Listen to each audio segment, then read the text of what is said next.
যে আলোয় জান্নাতে ওই দেখা যায়। যুবক ছেলে ওর তো সন্ধ্যার পরই দুনিয়ার ঘুম এসে আওয়ারে জায়গা ধরে। এই সময় যদি এশার নামাজ পড়ে ঘুমিয়ে গেল, রাত 12টার পরে কোন যুবক যদি উঠে আল্লাহর ইবাদত করে, তাহাজ্জুদের নামাজ আদায় করে, আল্লাহর নবী বলেছেন কিয়ামতের দিন আল্লাহর আরশের ছায়া ছাড়া কোন ছায়া যেদিন থাকবে না, ওই দিন 7 শ্রেণীর লোকদেরকে আল্লাহ তাআলা আরশের নিচে ছায়া দিবেন।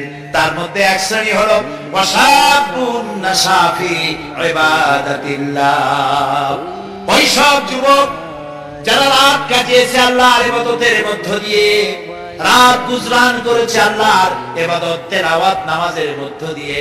আল্লাহ তাআলা কিয়ামতের দিন আরশের নিচে যুবকদেরকে জায়গা করে দিবে। আজ এই পল্টন ময়দানে হাজার হাজার যুবকদের উদ্দেশ্যে বলি, যুবকেরা তোমাদেরকে রাজনৈতিক দলের লোকেরা তোমাদেরকে লাঠি আর বাহিনী হিসেবে ব্যবহার করে।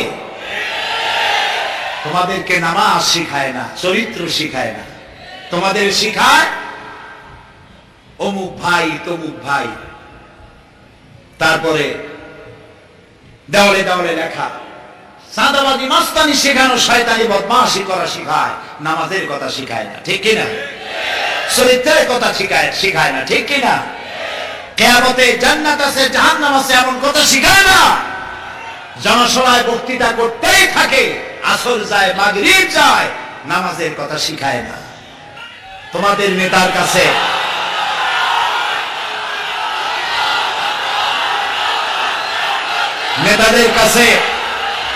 নেতাদের কাছে এই প্রশ্ন করা উচিত, নেতাদের কাছে এই প্রশ্ন করা উচিত, তোমার বাপের নামে দাদার নামে রাজনীতির নামে হাজার স্লোগান আমাদের দিয়ে দেওয়াও, কিন্তু এই বিশাল আকাশটার মালিক, আমার জীবনের মালিক আল্লাহর নামে স্লোগান দিতে পারি না কেন? একটু জিজ্ঞেস করো। তোমাদেরকে ব্যবহার করে লাঠি আর বাহিনী হিসেবে, ক্ষমতায় যাওয়ার সিঁড়ি হিসেবে তোমাদেরকে ব্যবহার করে। এই ক্ষমতায় যাওয়ার উন্মাদ এই দলগুলি থেকে বেরিয়ে আসো। তোমরা তো খাব্বাব খোবাইবের উত্তরসূরি, তোমরা হযরত বেলালের উত্তরসূরি, তোমরা সূর্য সেনের উত্তরসূরি নও, রবীন্দ্রনাথের উত্তরসূরি নও, খালিদ বিন ওলীদের উত্তরসূরি, শরীয়তুল্লাহর উত্তরসূরি, খান জাহান আলী এবং শাহজালালের উত্তরসূরি তোমরা, গৌর গোবিন্দের উত্তরসূরি তোমরা নও। সেই মুসলিম চেতনায় জাগ্রত হতে পারলে পৃথিবীর কারো শক্তি নাই রক্ত চক্ষু দিয়ে তোমার দিকে চোখ তুলে তাকায়। এজন্য যুবকদেরকে আল্লাহ রাসূল ভালোবাসতেন, আল্লাহ নিজেও যুবকদেরকে পছন্দ করেন। সুবহানাল্লাহ। হযরত লোকমানের সব থেকে বড় টার্গেট হচ্ছে সেই যুব শক্তি। রাসূল করিম সাল্লাল্লাহু আলাইহি ওয়াসাল্লামের কাছে এই যে রাসূলুল্লাহ বললেন যে আল্লাহ আমাকে তার দ্বীন প্রতিষ্ঠার জন্য পাঠিয়েছিলেন, এই দ্বীন প্রতিষ্ঠার কাজে আমাকে সহযোগিতা করেছে আমার যুবকেরা, আর বিরোধিতা করেছে কারা? বুড়োরা। একজন যুবক দেখেন, রাসূলুল্লাহ মুতার প্রান্তরে যুদ্ধ হবে, যুদ্ধের দামামা বেজে উঠেছে, যুদ্ধটা হবে রোমানদের সাথে। 1 লক্ষ রোমান সৈন্য যুদ্ধ করতে এসেছে মুতার প্রান্তরে। রাসূলুল্লাহ মাত্র 3000 সৈন্য রেডি করলেন। ওরা আসছে কত? আর রাসূল তৈরি করলেন মাত্র 3000। এবং এই যুদ্ধে রাসূলুল্লাহ নিজে যাবেন না। এখানে তিনি সেনাপতি নির্বাচন করার জন্য বললেন যায়েদ কোথায়? যায়েদ দাঁড়িয়ে গেলেন, রাসূলুল্লাহ, ইয়া রাসূলুল্লাহ আমি হাজির। রাসূলুল্লাহ বললেন জাফর কোথায়? তিনি বললেন লাব্বাইক ওয়া সাদাইক, চাচাতো ভাই জাফর। সব যুবক, আমি হাজির। রাসূলুল্লাহ প্রশ্ন করলেন আব্দুল্লাহ ইবনে রাওয়াহা কোথায়? তিনি বললেন লাব্বাইক ওয়া সাদাইক, আমরা হাজির। রাসূলুল্লাহ বললেন যায়েদ হবে প্রথম সেনাপতি, তারপরে জাফর, এরপরে আব্দুল্লাহ বিন রাওয়াহা। যুদ্ধে সেনাপতি লাগে কয়জন? রাসূলুল্লাহ বানাইলো কয়জন? তিনজন বুঝতে পারলেন, তিনি সেখানে সিদ্ধান্ত নিলেন এই তিনজনও যদি না থাকে তাহলে চতুর্থ তোমরা মাঝে আর একজন বানাই নিও। তাহলে এর দ্বারা বোঝা গেল যে তিনজন শহীদ হয়ে যাবে। রাসূলুল্লাহ বলছেন সুবহানাল্লাহ বলেন, তিনজন শহীদ হবে, কোনো সন্দেহ নাই, বুঝতে কারো বাকি নেই। রাসূলুল্লাহ বললেন তোমরা যাও, তিনজন গিয়ে তোমরা তোমাদের মা বাবা স্ত্রীর কাছ থেকে বিদায় নিয়ে আসো। সুবহানাল্লাহ। হযরতে যায়েদ বললেন ইয়া রাসূলুল্লাহ, আমার তো আর যাওয়ার জায়গা নাই, আপনি আমার পিতা, হযরত আয়েশা আমার মা, আপনি নির্দেশ করেছেন, সামি'না ওয়া আতা'না, শুনছি এবং আমার মাথাকে অবনত করে দিলাম আপনার হুকুমের সামনে।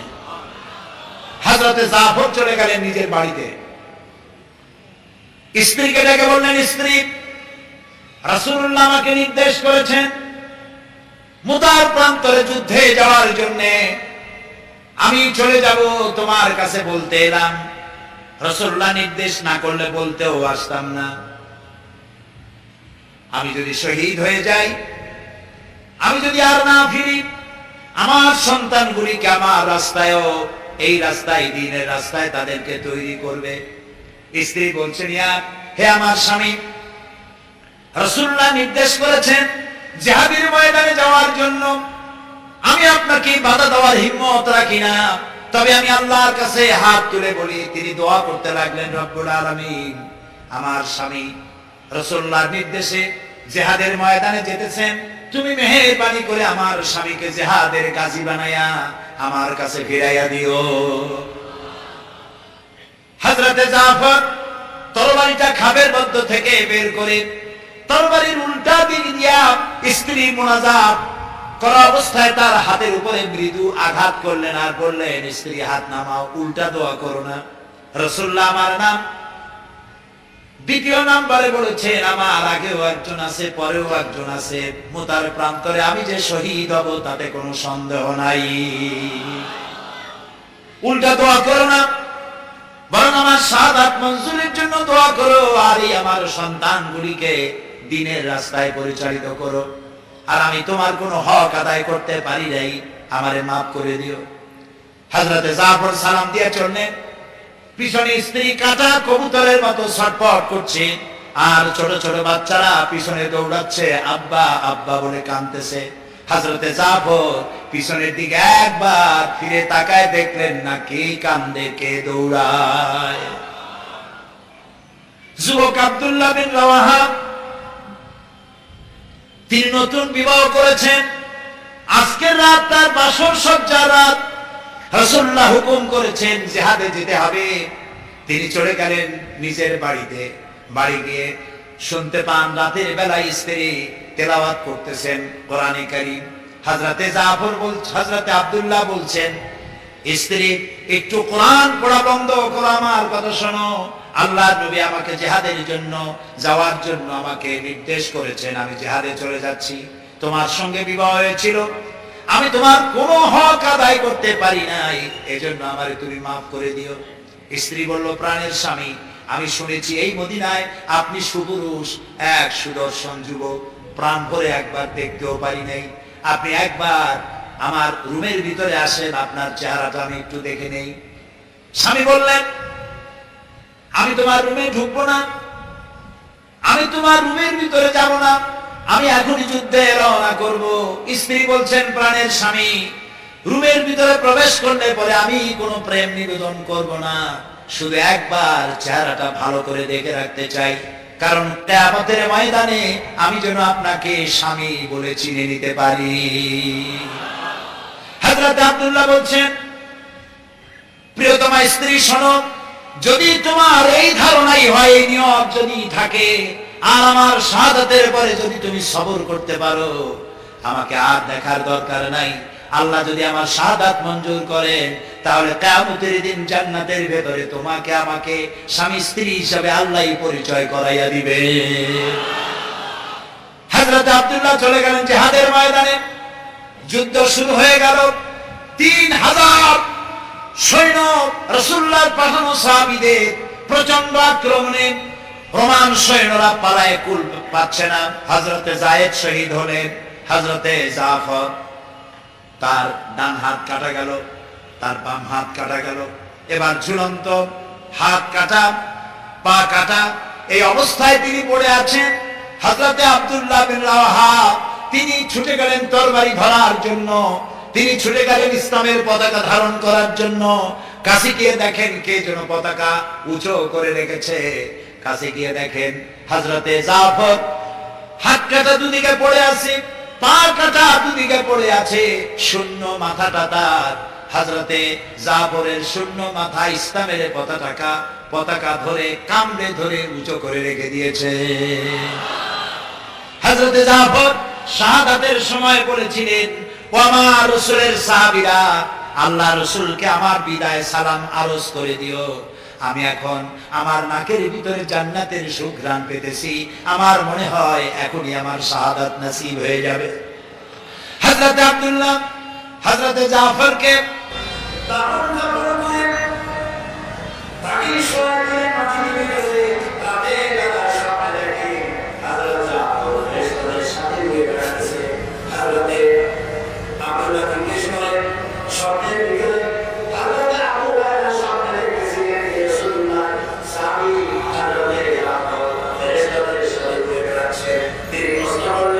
জাফর, তোমার শাহাদাতের পরে আল্লাহ তোমার সাথে কি ব্যবহার করেছেন?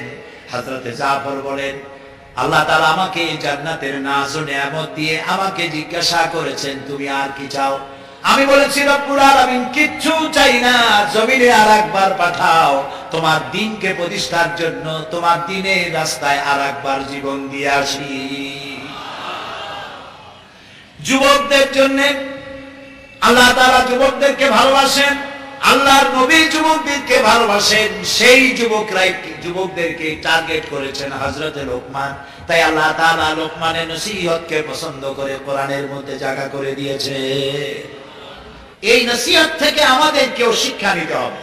কোরআনে কারীম আল্লাহ তাআলা বলেন, ওয়া আনদির আশিরাতাকাল আকরাবিন, তোমার নিকটবর্তী যারা তাদেরকে তুমি, তোমার সন্তান সন্ততি তাদেরকে সতর্ক করো, জাহান্নামের আগুন থেকে তাদেরকে রক্ষা করো, আল্লাহর দিকে আহ্বান করো।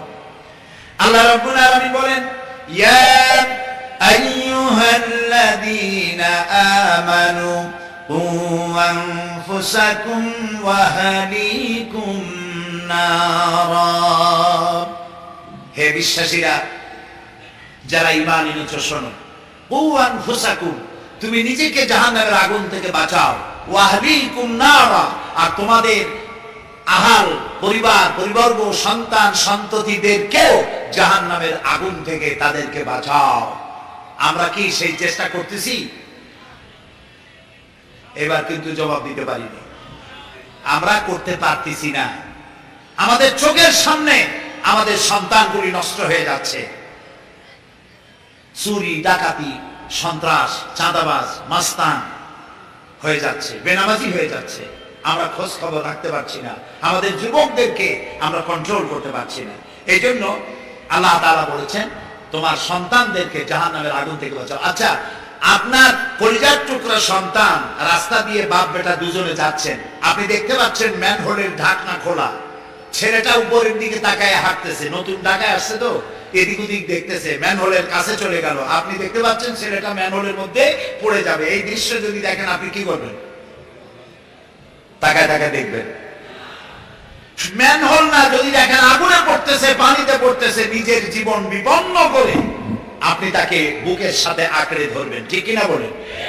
তো আপনার চোখের সামনে আপনার ছেলে নামাজ পড়ে না, আমার ছেলে নামাজ পড়ে না, ধরেন ছেলে নামাজ পড়ছে না, রোজা রাখছে না, চরিত্র নাই, ঈমান নাই, নষ্ট হয়ে যাচ্ছে, অথচ জাহান্নাম থেকে ফিরাবার জন্য আমরা চেষ্টা পাচ্ছি না।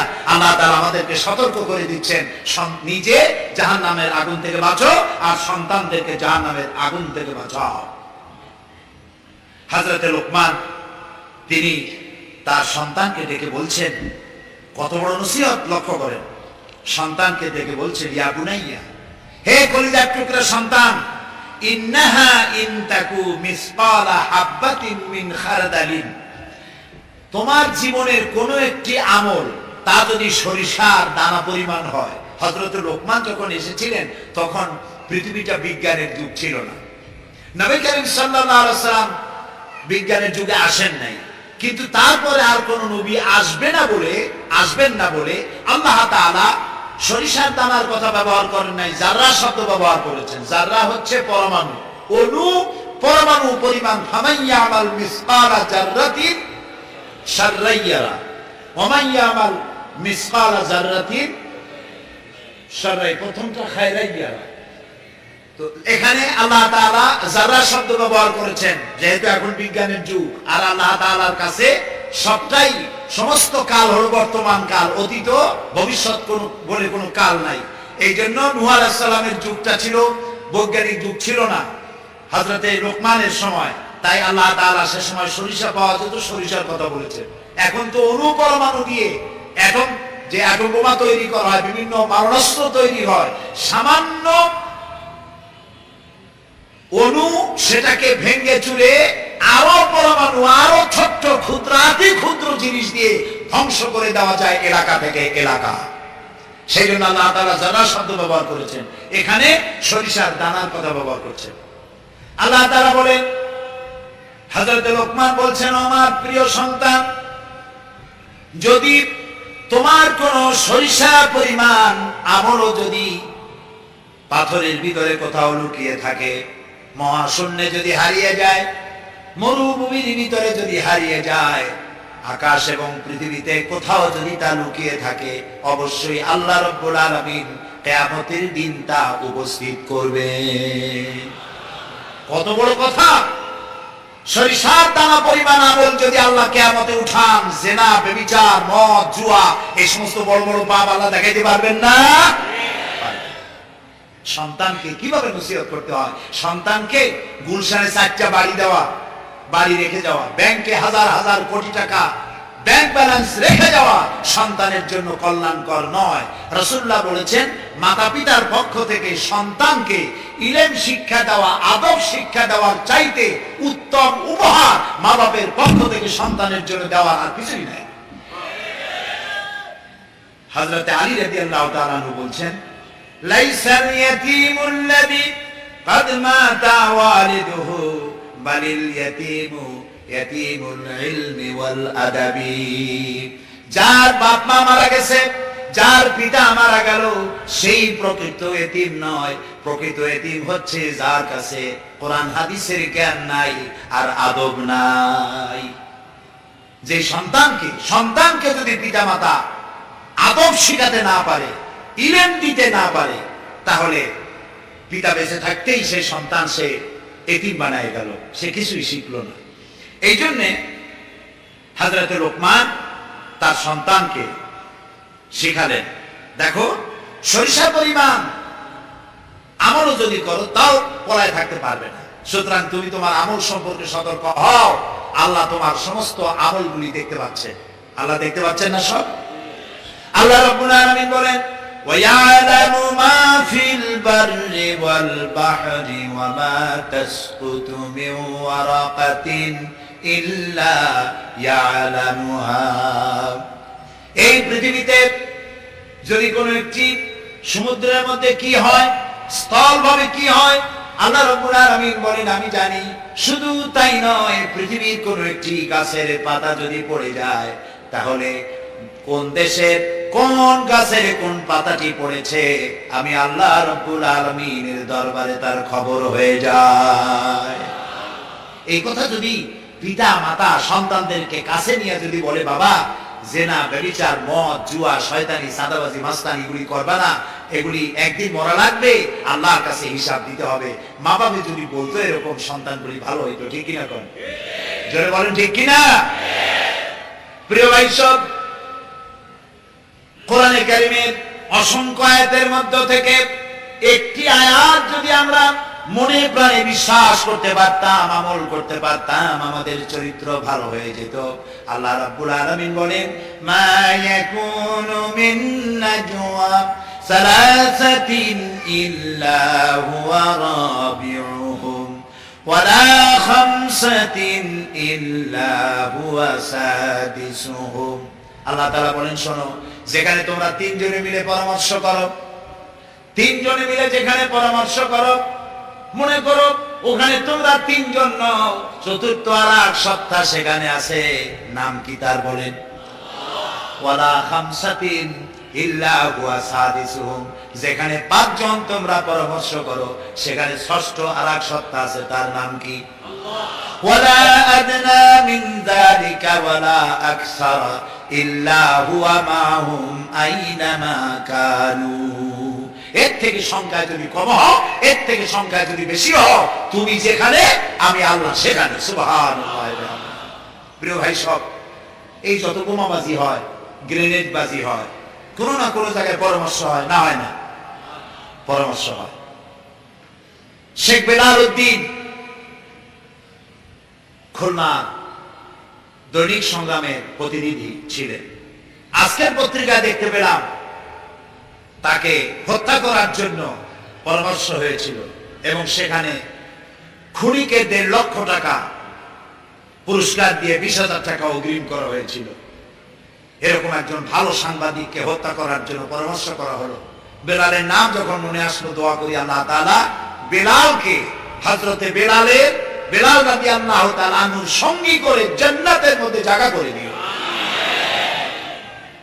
যেখানে বসে পরামর্শটা করা হলো, কিবরিয়া একজন অর্থনীতিবিদ, দেশের একজন গুণী ব্যক্তি, তাকে হত্যা করার জন্য যেখানে পরামর্শ হয়েছিল, 21শে অগস্ট গ্রেনেড হামলা করার জন্য যেখানে পরামর্শ করা হয়েছিল, সেখানে 3 জন হোক 5 জন হোক, যারাই পরামর্শ করেছিল, তাদের যদি জানা থাকতো যে আল্লাহ রাব্বুল আলামিন এই অনুষ্ঠানে তিনি দেখতে পাচ্ছেন এবং শুনতে পাচ্ছেন, তাহলে এত বড় মারাত্মক পশুর কাজ তারা করতে পারত না।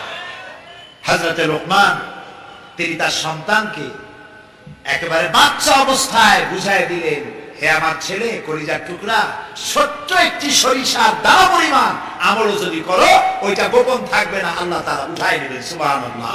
তুমি দেখতে পাবে সে আমল। প্রিয় উপস্থিতি, যুবকদের বলি, তরুণদের বলি, তরুণী আজকে আমাদের টার্গেট। তরুণরা আসো ইসলামের দিকে। তোমাদেরকে যারা নাছিয়াল বাহিনী হিসাবে ব্যবহার করে, এদের মুখে তুতু নিক্ষেপ করে মেরে আসো, রাসূলের কাতারে শামিল হয়ে যাও। যে পথে যাচ্ছ জাহান্নামের পথ, আমরা ডাকি তোমাদেরকে জান্নাতের দিকে। সুবহানাল্লাহ। প্রিয় ভাই সব, আমি আপনাদের খেদমতে আরজ করব, হযরতে লোকমানের এই তৃতীয় নসিহতের শেষ অংশটি করেই আমরা আপনাদের সামনে যে কথা বলতে চাই তা হলো, হযরতে লোকমান বলছেন, ওয়া'মুর বিল মারুফি ওয়ানহা আনিল মুনকার, ভালো কাজের আদেশ দাও, অন্যায় কাজ থেকে মানুষকে বিরত রাখো। সুবহানাল্লাহ বলেন, সবাই বলেন সুবহানাল্লাহ। ভালো কাজের আদেশ দাও। ভালো কাজের আদেশ দেওয়া। আজকে হলো মুহররম মাস, আজকে কি? আর মাত্র একদিন পরে আশুরা হবে। হযরত ইমাম হোসাইন এবং তার সাথী সঙ্গী শাহাদায়ে কারবালার জন্য আমরা দোয়া করব। আমরা আমাদের মা বাবার জন্য দোয়া করব। এটা দোয়া কবুলের আজকে শুক্রবার ছিল। সুবহানাল্লাহ। প্রিয় ভাই সব, এত বড় বিশাল মাহফিল জীবনে আরেকটা পাবো, কোন নিশ্চয়তা আছে কি?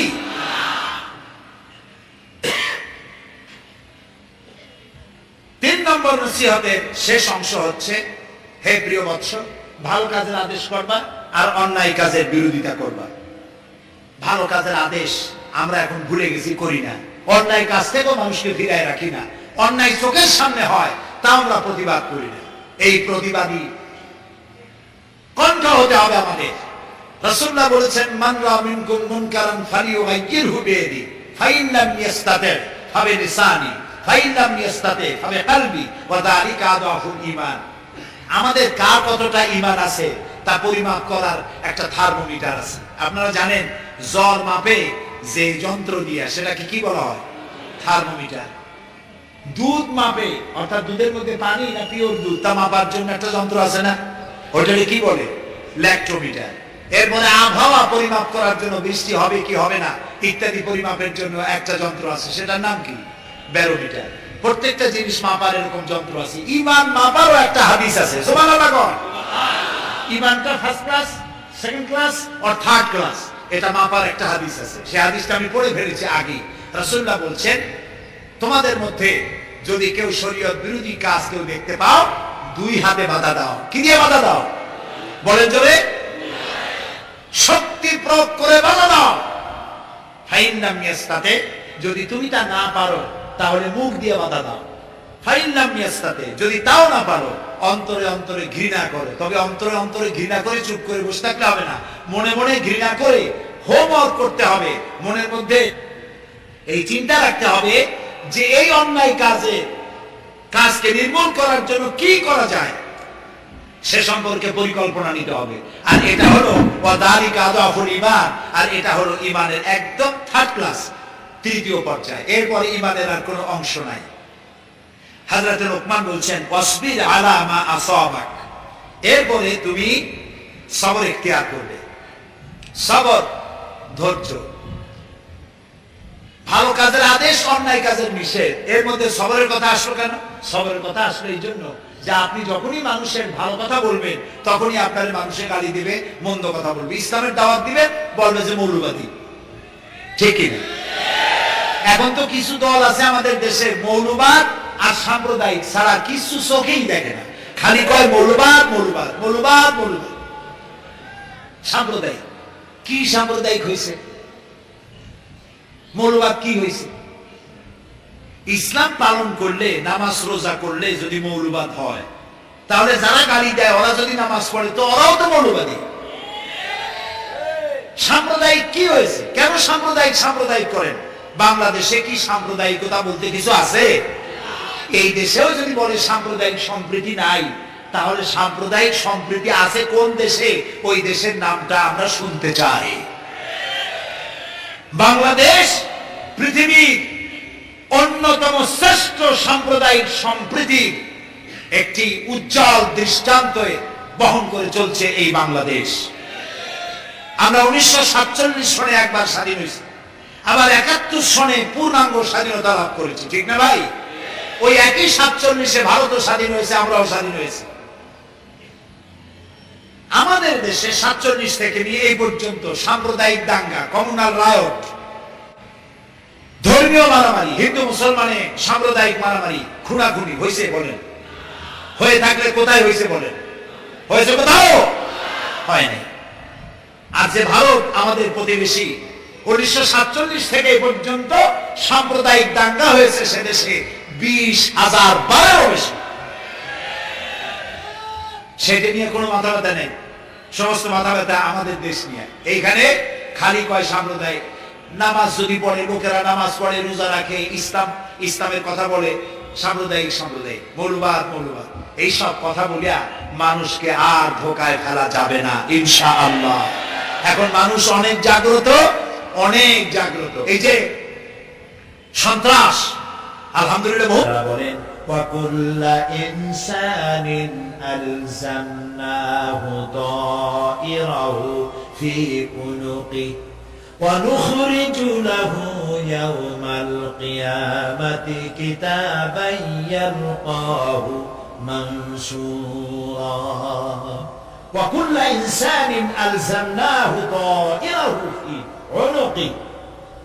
আমি প্রত্যেক মানুষের কর্মকে তার গ্রীবা লগ্ন করে দিয়েছি। এই যে গলা, এই গলার কাছে একটা ঘুটলির মতো, একটা সিম কার্ডের মতো এইখানে আমি রেখে দিয়েছি। কোথায়? কোন গলায়? কে বলতেছেন এই কথা? এই ঘুটলির ভিতরে তুমি যা করতেছো সব লিপিবদ্ধ হচ্ছে। সুবহানাল্লাহ। এখন বলতে পারেন অদৃশ্য এই ঘুটলি, এটা তো দেখি না, এটা কে বলতেছে? আমি কিন্তু দেখতে পাচ্ছি না। আপনারা দেখেন নাকি? কেউ দেখেন না। হাত দিয়ে ধরে দেখেন, পান নাকি? ধরাও যায় না, দেখাও যায় না। আল্লাহ বলছেন আছে, তাহলে বিশ্বাস করতে হবে। এর ভিতরে সব রেকর্ড হয়ে যাচ্ছে। আপনি বলবেন এতটুকু ঘুটলির মধ্যে, তাবিজের মধ্যে আমার সারা জীবনের সব কথা সব কাজ ঢোকে কেমনে লেখা? তাহলে পাল্টা প্রশ্ন করি, আপনার মোবাইলের সিম কার্ডে এত ফোন নাম্বার, এত ইমেল, এত কি বলে, এত টেক্সট, এত কিছু, আপনার আরো কি জানি আছে, মেসেজ দেওয়াটা হাবিজাবি আছে না, অনেক কিছু বুঝছি শুনতা, এগুলো কেমনে হয়? ছোট্ট একটা সিম কার্ডের মধ্যে কেমনে হয়, শত শত টেলিফোন নাম্বারের মধ্যে ঢুকে যায়। আমার একটা টেলিফোন দিয়েছে, মোবাইল দিল, কোথা থেকে দিল? লিসবন। কোথায়? কি আন্দাজে কষ্ট। লিসবন হচ্ছে পর্তুগালের রাজধানী। পর্তুগালের রাজধানী, সেখানে প্রোগ্রাম ছিল, ওরা আমাকে একটা মোবাইল দিল। এতে যে কত ফাংশন আল্লাহ ভালো জানে, আমি এখনো শিখতে পারিনি এত ফাংশন, এতটুকু একটা মোবাইল দিল। কম্পিউটার, কম্পিউটারের ছোট্ট একটা মাইক্রোচিপ যন্ত্র, যে কম্পিউটার ব্যবহার করা এখন বাচ্চা ছেলেমেয়েরাও জানে। এটা একটা পৃথিবীর বিস্ময়। এই কম্পিউটার, আপনি যান ব্যাংকে, কম্পিউটারের ছোট্ট সেই মাইক্রোচিপসের মধ্যে সারা চট্টগ্রামের সমস্ত মানুষের টাকা লেনদেন, ট্রানজেকশন, এর যার কিছু আপনি করেছেন সব কিছুর হিসাব এখানে রয়েছে, আছে না? তাহলে এতটুকু একটা মাইক্রোচিপসের মধ্যে এত সহস্র কোটি কোটি টাকার হিসাবপত্র, লেনদেন, এই ছোট্ট জিনিসের মধ্যে ঢুকাবার মতো জ্ঞান মানুষের মাথায় দিছে কে? বলেন কে? সেই আল্লাহই তো গলায় ঝুলায় রাখছে। তাহলে এটা সম্ভব না? সম্ভব কিনা? সম্ভব। এখন এই কথাগুলি বলে আল্লাহ মানুষের ক্ষতি করছেন না উপকার করছেন?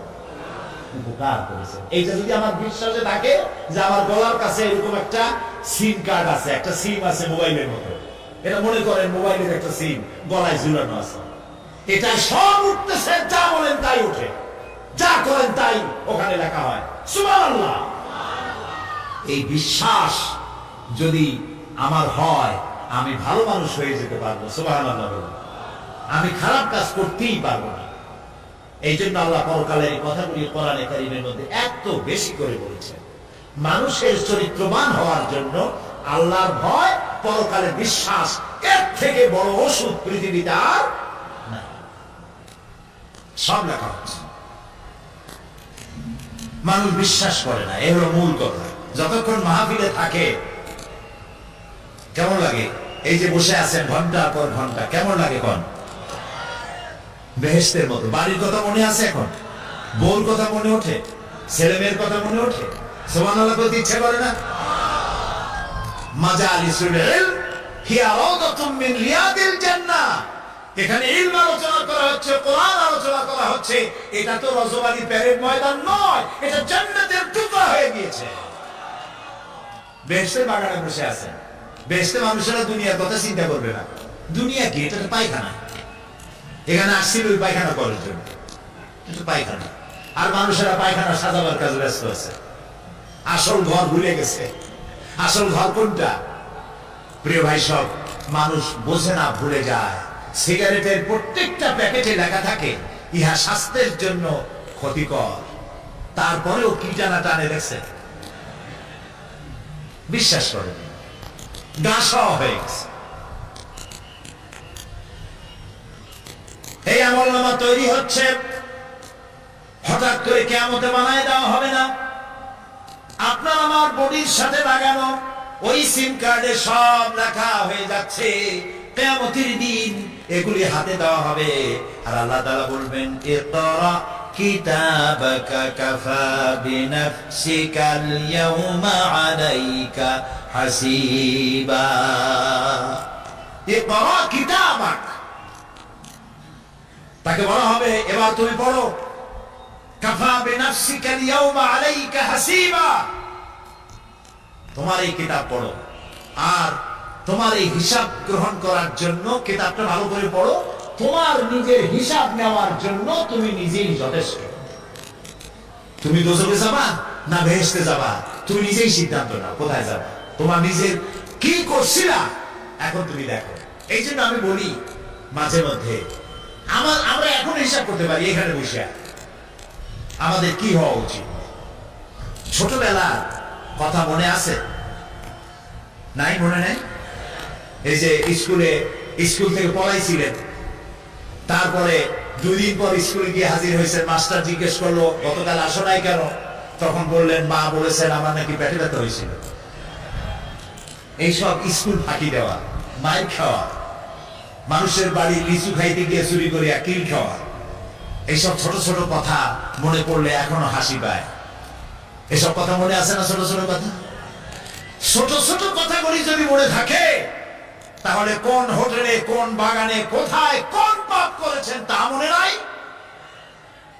এখন নিজে হিসাব করেন, জায়গা কোথায় হওয়া উচিত, পাপ করেছেন কত, ভালো কাজ করেছেন কত, নিজে হিসাব করে দেখেন কোন দিকে যাবেন। আমরা নিজেরাই যথেষ্ট হিসাবের জন্য। আল্লাহ তাই বলল কিয়ামতের দিনে, তোরা কিতাবা, তোমার কিতাব তুমি পড়ো, তোমার হিসাব নেওয়ার জন্য তুমি যথেষ্ট। আরে আল্লাহ রাব্বুল আলামিন বলেন, ওয়াশরাকাতিল আরদু বিনুরি রাব্বিহা ওয়া উদিআল কিতাবু ওয়া জিআআ বিন নাবিয়্যিনা ওয়াশ শুহাদাআ বাইনাহুম বিল হক ওয়া হুম লা ইউযলামুন। পৃথিবী তার রবের নূরের ঝলকানিতে উদ্ভাসিত হবে। সুবহানাল্লাহ, সুবহানাল্লাহ। আল্লাহর নূরের ঝলকানিতে গোটা পৃথিবী উদ্ভাসিত হয়ে যাবে। আমলনামা তুলে ধরা হবে, পয়গম্বর এবং সাক্ষীগণকে হাজির করা হবে এবং সকলের প্রতি সুবিচার করা হবে, তাদের কারো প্রতি জুলুম করা হবে না। আল্লাহ গ্যারান্টি দিচ্ছেন, কারো প্রতি জুলুম করা হবে না। সুতরাং হে মানুষেরা, ইয়া আইয়ুহাল ইনসানু ইন্নাকা কাদিহুন ইলা রাব্বিকা কাদহান ফামুলাকি। হে মানুষ, তোমার পালনকর্তা পর্যন্ত পৌঁছতে তোমাকে অনেক কষ্ট করতে হবে, এরপর তুমি তার সাক্ষাৎ পাবে, কিয়ামতে তোমার সাক্ষাৎ হবে। কাজেই তোমার নিজের আমলকে সুন্দর করে আমলকে তৈরি করে নাও। فَأَمَّا مَنْ أُوتِيَ كِتَابَهُ بِيَمِينِهِ فَسَوْفَ يُحَاسَبُ حِسَابًا يَسِيرًا وَيَنْقَلِبُ إِلَى أَهْلِهِ مَسْرُورًا। সুবহানাল্লাহ। যার ডান হাতে আমলনামা দেওয়া হবে, কিয়ামতের দিন আমলনামাগুলি উড়িয়ে দেওয়া হবে। ইমানদারের সামনে থেকে কোন হাতে, আর বেঈমানের পিছন থেকে বাম। এই আমলনামা যখন যার ডান হাতে আমলনামা পৌঁছে যাবে, তার হিসাব নিকাশ সহজ হয়ে যাবে। আমলনামা হাতে করে আনন্দ চিত্তে সে আপন পরিবারের সঙ্গে মিলিত হতে পারবে। সুবহানাল্লাহ। আল্লাহ কিয়ামতের দিন দয়া করে আমাদের আমলনামা আমাদের ডান হাতে দিয়ে দিও। আল্লাহ তাআলা দয়া করে আমাদের হাতে, আমাদের ডান হাতে আমাদের আমলনামা দিও। দয়া করে আমাদের আমলনামা আমাদের ডান হাতে দিও। আনন্দ চিত্তে পরিবারের সঙ্গে দেখা করে সব পরিবার, মা বাপ, স্ত্রী পুত্র পরিজন, ভাই বোন, বন্ধু বান্ধব নিয়া এক জান্নাতে থাকার তৌফিক দিও। আয় আল্লাহ, বিগত 26 বছর যারাই মাহফিলে এসেছেন তাদেরকে নিয়ে এক জান্নাতে থাকার আমাদেরকে তৌফিক দিয়ে দিও। وَأَمَّا مَنْ أُوتِيَ كِتَابَهُ وَرَاءَ ظَهْرِهِ فَسَوْفَ يَدْعُو ثُبُورًا وَيَصْلَى سَعِيرًا। আর যার আমলনামা পিছন থেকে বাম হাতে আসবে, সে তো মৃত্যুকে আহ্বান করতে থাকবে, মৃত্যুকে ডাকবে। এর থেকে যদি মরে যেতে পারতাম তাও ভালো হইতো। তার আর উপায় থাকবে না, তার জায়গা হবে জাহান্নামে। নাউযুবিল্লাহ। আমরা সবাই বলি নাউযুবিল্লাহ। এরপরে আল্লাহ রাব্বুল আলামিন মিজান খাড়া করবেন, দাড়িপাল্লা। মিজান কি? দাড়িপাল্লা। ইনসাফ কি মুকদ্দাস তারাজু। ইনসাফের প্রতীক কি? তাও বলতে পারবেন না, জোরে বল না। এটা হচ্ছে ইনসাফের প্রতীক। সুপ্রিম কোর্ট ঢাকা, সুপ্রিম কোর্টের সামনে বিশাল দাড়িপাল্লা টানানো, দেখছেন না? মানুষেরা তো বোঝে না, গ্রাম দিয়ে লোকেরা যায়, যাই এটা দেখে কয় কি বাবা, জামাত ইসলামী এত বড় অফিস, দাঁড়িপাল্লা তো জামাত ইসলামী না, এটা ইনসাফের প্রতীক। তারা ক্ষমতায় গেলে ইনসাফ করবে এটা বোঝাবার জন্য এই প্রতীককে গ্রহণ করেছে। আল্লাহ যেন ইনসাফ করার, আল্লাহ যেন ইনসাফ করার তৌফিক দিয়ে দেয়। বলুন আমিন, জোরে বলুন আমিন। কিয়ামতের দিন, কিয়ামতের দিন এই দাঁড়িপাল্লা মিজান আল্লাহ তাআলা প্রতিষ্ঠিত করবেন, এবং এই মিজানে যার পূর্ণ পাল্লা ভারী হবে সে কৃতকার্য, আর যার পাল্লা হালকা হবে আহা সব শেষ। আল্লাহ রাব্বুল আলামিন বলেন, ওয়ানাদাউল মাওয়াজিনাল কিসতা লিয়াউমিল কিয়ামাতি ফালা তুযলামু নাফসুন শাইআ وإن كان مثقال حبة من خردل أتينا بها وكفى بنا حاسبين। আমি কিয়ামতের দিন ন্যায় বিচারের মানদণ্ড স্থাপন করব, তখন কারোর প্রতি অবিচার করা হবে না। যদি কোনো আমল সরিষার দাম পরিমাণ হয় আমি তা হাজির করব। সুবহানাল্লাহ, সুবহানাল্লাহ।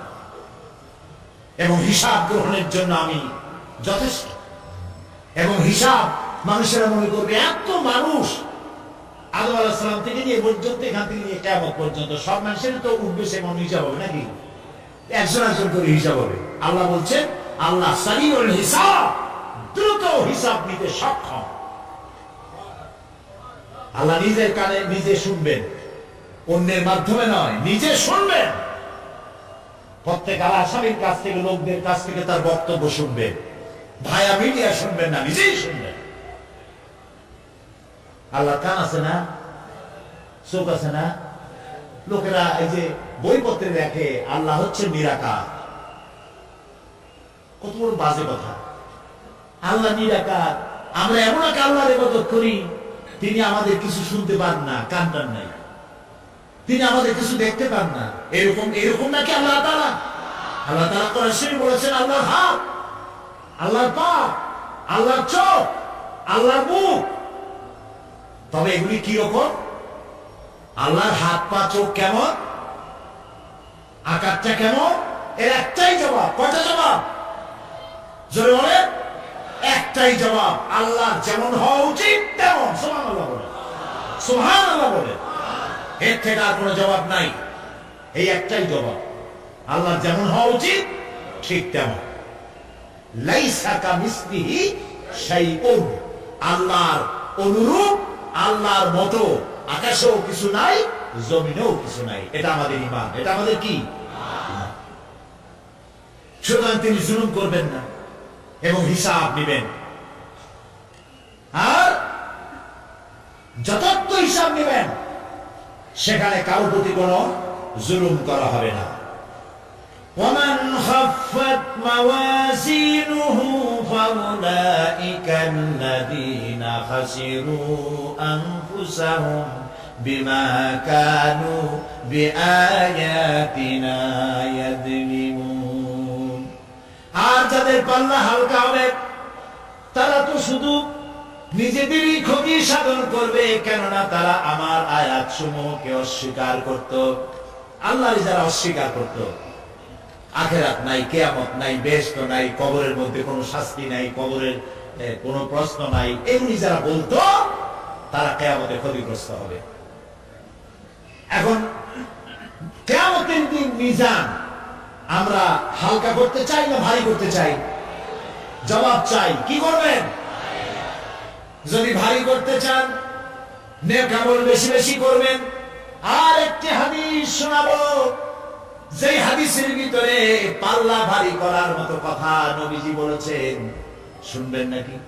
নবীজি বলেন, দুইটা কালেমা, দুটি শব্দ আল্লাহর কাছে খুবই প্রিয়, মুখে উচ্চারণ করা একেবারেই হালকা, আর কিয়ামতের দিন এই শব্দ দুটি দিয়ে আল্লাহ রাব্বুল আলামিন মিজানের পাল্লাকে ভারী করে দিবে।